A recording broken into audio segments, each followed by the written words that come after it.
चलिए दोस्तों चलिए दोस्तों एक बार फिर से मेरे YouTube चैनल में आपका स्वागत है।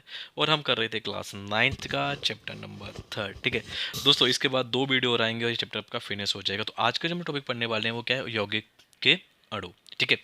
अब आपको पता है कोई भी यौगिक जैसे H2 है हमारा, अमोनिया है, कार्बन डाइऑक्साइड है, अगर कोई यौगिक होगा ना तो उसके अंदर जो परमाणु है ना बेटा, उनकी जो मात्रा है वो निश्चित रहेगी। मतलब उनकी न तो मात्रा कम होगी ना ही ज्यादा होगी, ठीक है। जैसे देखिए, जब भिन्न भिन्न तत्वों के परमाणु एक निश्चित अनुपात में जुड़कर यौगिक के अणु बनाते हैं, ठीक है।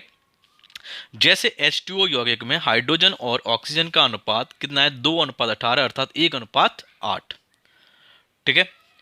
कितना है, 1:8। सॉरी ये गलती होगी, यहाँ पर ये 16 होगा और यहाँ पे आएगा 1:8। ओके, बात समझ में आई।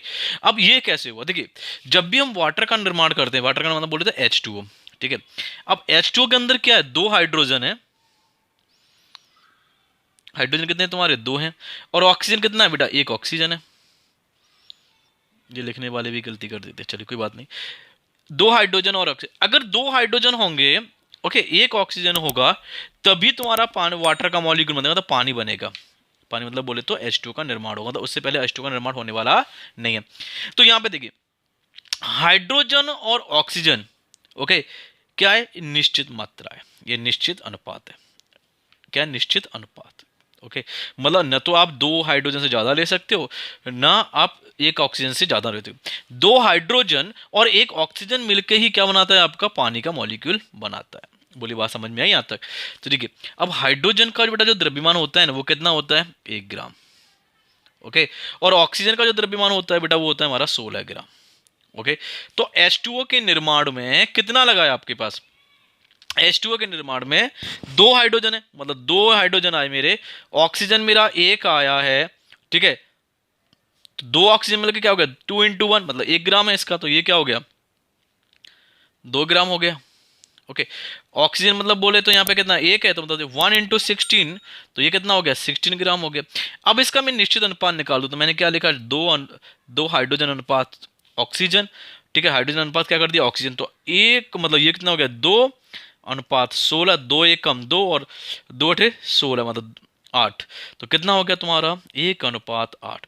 मतलब कहने के लिए अगर आपका प्रत्येक यौगिक होगा तो उसके अंदर, क्लियर, जो परमाणु होंगे वो कैसे होंगे, निश्चित अनुपात में होंगे, ओके। बात समझ में आई इतनी, चलिए देखिए, जब भिन्न भिन्न तत्वों के परमाणुओं को एक निश्चित अनुपात में जोड़कर यौगिक के अणु बनाते हैं, जैसे H2O में हाइड्रोजन यौगिक का अनुपात कितना, 2:16 हो गया। तो अब 2 1 2, अभी बताया 18। अब यहाँ पे देखिए अमोनिया, अमोनिया में नाइट्रोजन और ऑक्सीजन का अनुपात क्रमशः कितना होता है, 14:3। अब ये कट नहीं सकते, देखो इसका नाइट्रोजन का कितना है, 16 ग्राम है, ओके। और ऑक्सीजन कितना होता है आपका, अभी यहाँ पे जी देखिए, नाइट्रोजन कितना है, 16 ग्राम है, हाइड्रोजन कितना होता है आपका 1, ठीक है। तो यहाँ पे जो अमूमल देख लीजिए क्या हो गया, नाइट्रोजन तो 14 हो गया, हाइड्रोजन कितने, 3, तो 3 हो गया, मतलब 14 अनुपात। अब ये काट नहीं सकते हम, 2 1, जैसे कि हमने हाइड्रोजन और ऑक्सीजन में काटा था ना ऊपर, 2 1 कम 2, ये कट नहीं रहा है तो कोई बात नहीं। अब यहाँ पे देखिए उसी प्रकार कार्बन मतलब CO2, ये कौन सा आपका, कार्बन डाइऑक्साइड में कार्बन और ऑक्सीजन, ठीक है, का अनुपात कितना है, 3:8। अब ये कितना आया, 3 कार्बन होता है बेटा 12, ठीक है, 12 ग्राम, ओके। और ऑक्सीजन कितना होता है, ये मैंने तुम्हें बता चुका हूं, कितना होता है, 16 ग्राम, ओके। तो ऑक्सीजन कितना यहाँ पर आपका 2 हो गया, 16 दूनी 32 हो गया। तो आप इसको इजीली किससे काट दोगे, 4 से काट दोगे, तो 4 से काटोगे तो कितना हो गया, 3:8 हो जाएगा आपका। क्लियर, बात समझ में आई। अब अगला टॉपिक है हमारा आयन। धातु और अधातु यौगिक आवेशित कणों से बने होते हैं, इन आवेशित कणों को हम क्या कहते हैं, आयन कहते हैं, ठीक है। मतलब धातु जो इलेक्ट्रॉन दे दे, देखो धातुएं कौन सी होती हैं, जो इलेक्ट्रॉन दे देती हैं, ठीक है। अधातु जो इलेक्ट्रॉन लेती हैं। अब इनके बाद आवेशित कण हो, मतलब एक के ऊपर पॉजिटिव होगा और एक के ऊपर क्या होगा, नेगेटिव।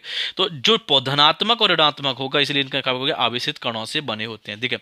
इन आयनों पर ऋणावेशित आयन होता है, मतलब इन आयनों पर क्या होगा, ऋण या धन आयन, मतलब या तो उसके ऊपर क्या होगा, या तो पॉजिटिव होगा या नेगेटिव होगा।